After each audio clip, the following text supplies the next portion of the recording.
Whoa. Hello ladies and gentlemen and everyone in between, welcome back to the channel, and today we're going to be doing something a little bit different. Today we're going to be exploring the amazing world of Subnautica in a more audiophiles wet dream.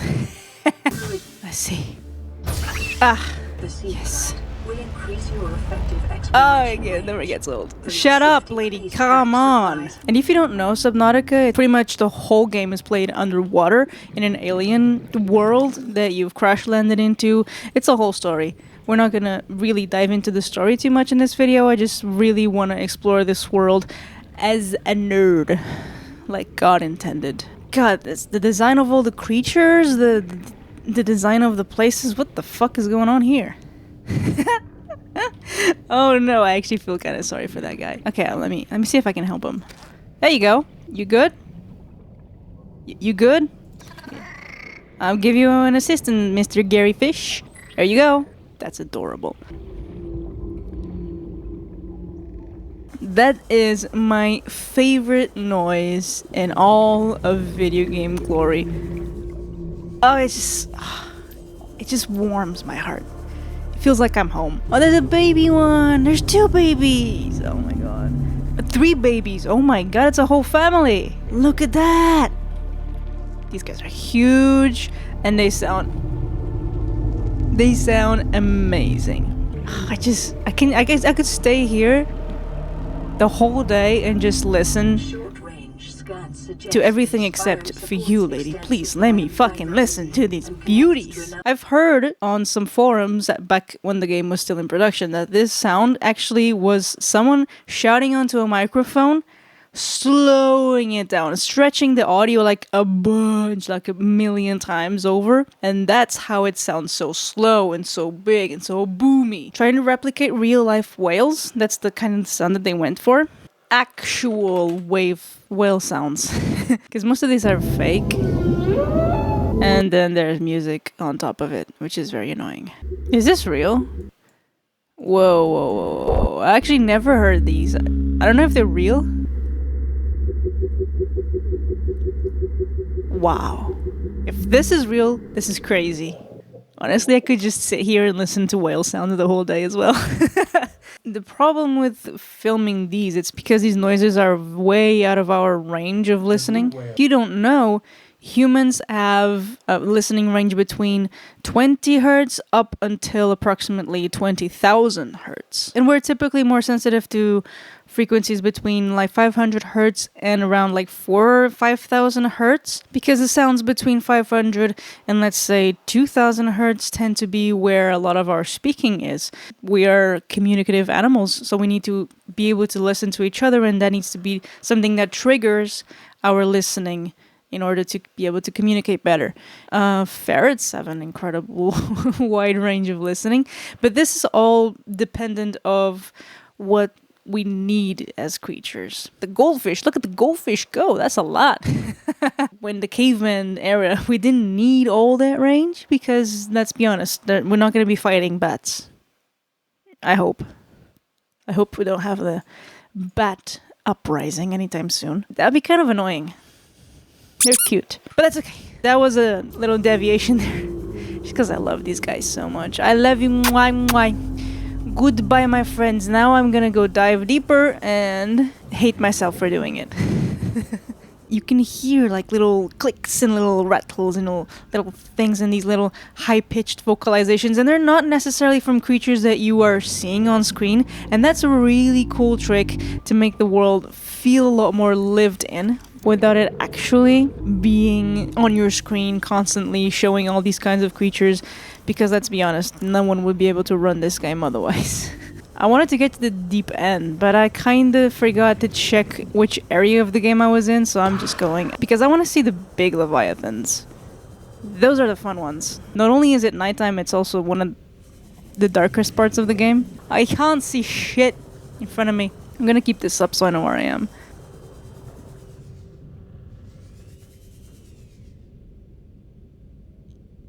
It seems I have gotten myself into a little hole, and I'm afraid of what this hole entails. Did I get myself into the dead zone? Ah, I did. Look at that. Watch. Nope. The void, or the dead zone, depends on what you want to call it, is the trick that the developers found to make boundaries to the map. And when you enter the void, you get attacked by like 3 leviathans, and they want to kill you, and then they bring you back to the actual playable area because you're not supposed to be here. Warning, entering ecological dead zone. Adding report to databank. Yes, I know. Do they spawn? Exploring the void. Oh, there he is. Oh, I love it. Look at that. Oh, you're so cool. Come here. Let me give you a kiss. Or maybe you're gonna kiss me. I just love the use of the bioluminescence of the... These guys are called the ghost leviathans because they are transparent, but you can see them, and it's the perfect creature to have in the void because the void is this dark area. There's no music. I think the music completely cuts out once you get into the void. It's so terrifying. Don't tell me this game is not a horror game. Oh, there's another one. I wonder what kind of animals they use as inspiration for the sound for these guys. Like a dinosaur. They're so freaking cool. Oh, I just got nibbled at. You're all so beautiful. I'm feeling a little claustrophobic here. So let's get out of here. Hey kids, do you want to know a really cool place to go in this game? Behind the Aurora. Trust.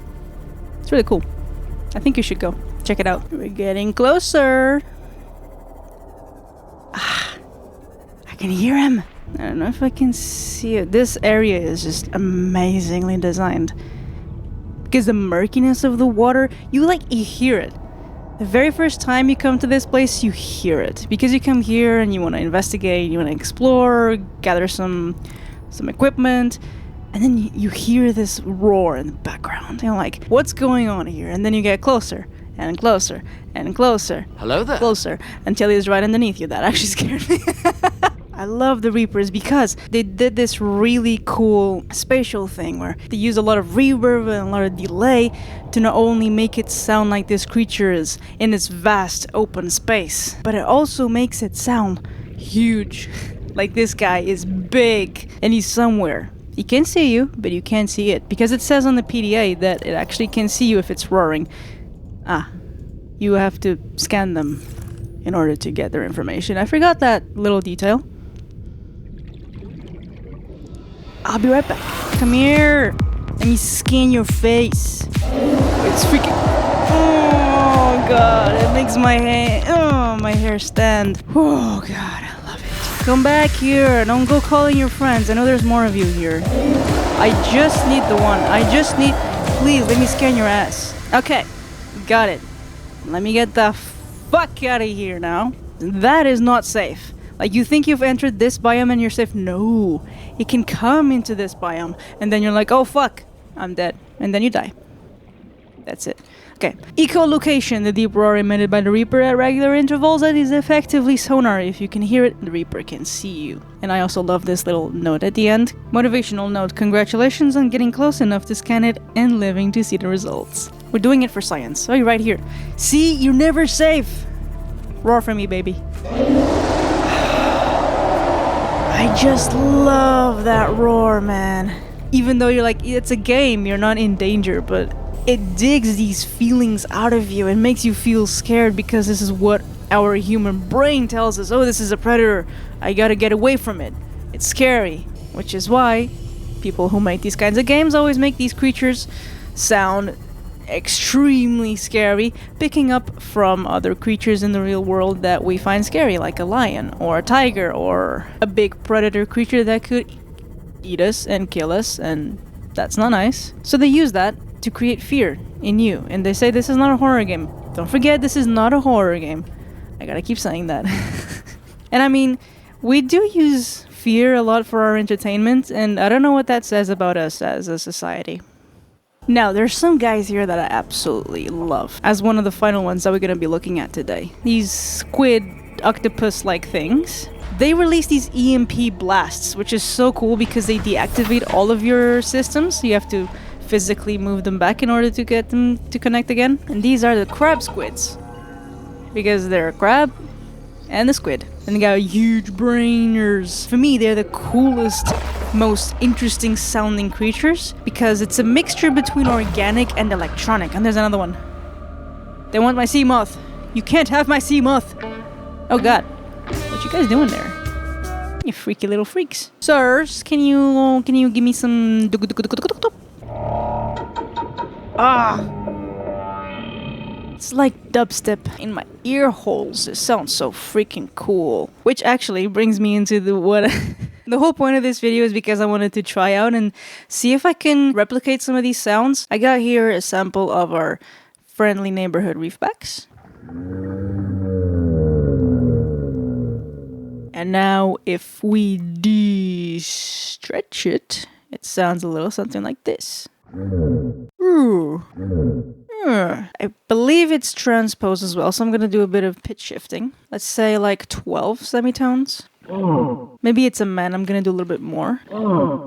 It just sounds like someone shouting. That's the reefback. Mystery solved. Let's do it ourselves now. Stretch the boy. Make it look somewhat even with that. Now, obviously my voice is a lot louder, but let's see. Look at that. It's sounding almost there. I think I'm gonna remove the attack as well and make it like a little slope like that. I also have another one here. Let's see this one.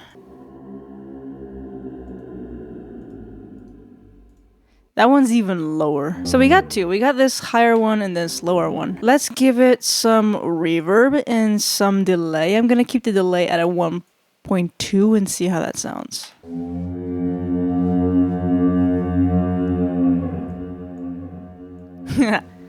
That's cool. Yeah! Now let's put them underwater. Yeah. Now we're actually underwater. That's cool. Okay. We can do a little. It needs to be louder.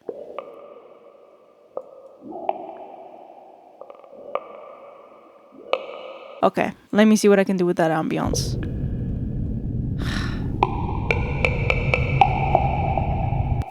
There's a bit too much movement, but it's sounding pretty good. I can't exactly replicate it for obvious reasons. What else can we go? Let's go crazy. Let's do the whole ambiance thing. Why not? Let me go back to Serum again one more time. I can do something with this. It's too synthified, but maybe if I can just maybe make it a sine wave and then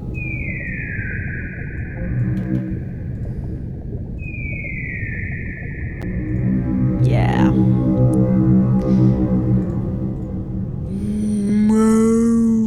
I just want to add one final thing.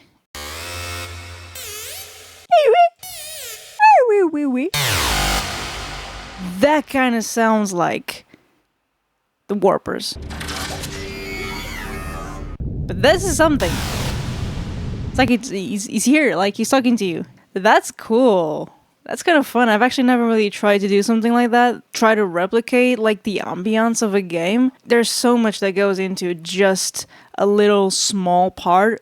This could be like anywhere in the game. It could be like in the grassy plateaus. It could be in the dunes. It could be literally anywhere. Different creatures means different sounds, different things to take into consideration, different music.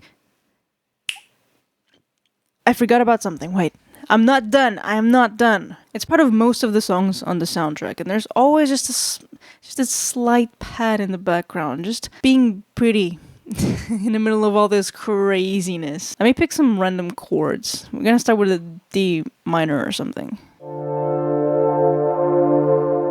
Oh, this one's pretty.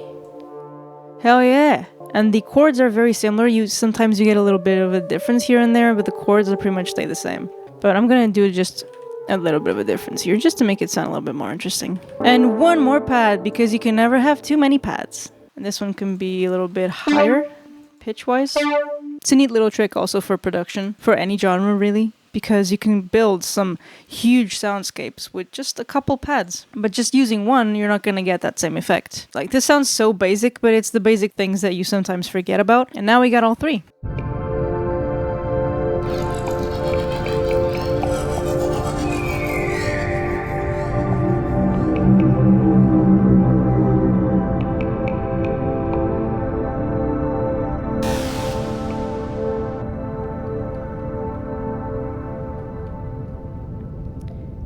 And this is when you reach the void.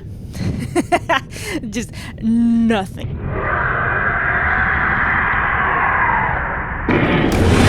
Oh gosh, it's really bright out here now. And it's just a beautiful world that I love to share with people. If you're interested in seeing more content like this, I'm kind of trying out different things in the channel right now just to see what kind of content that I like to make and the type of content that comes more naturally to me.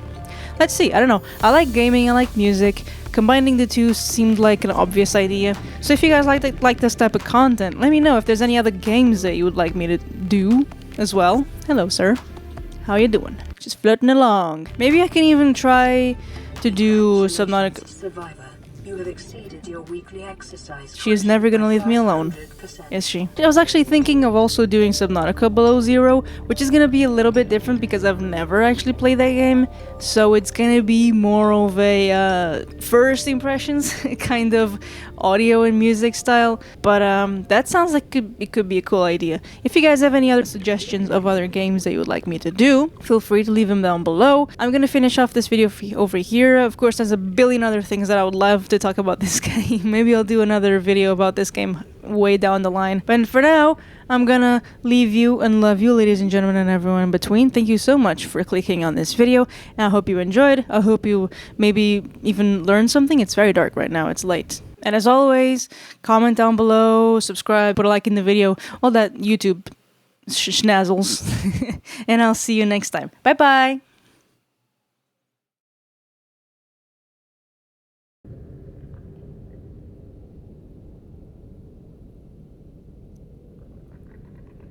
This guy is literally inside me. Please, sir, leave me alone.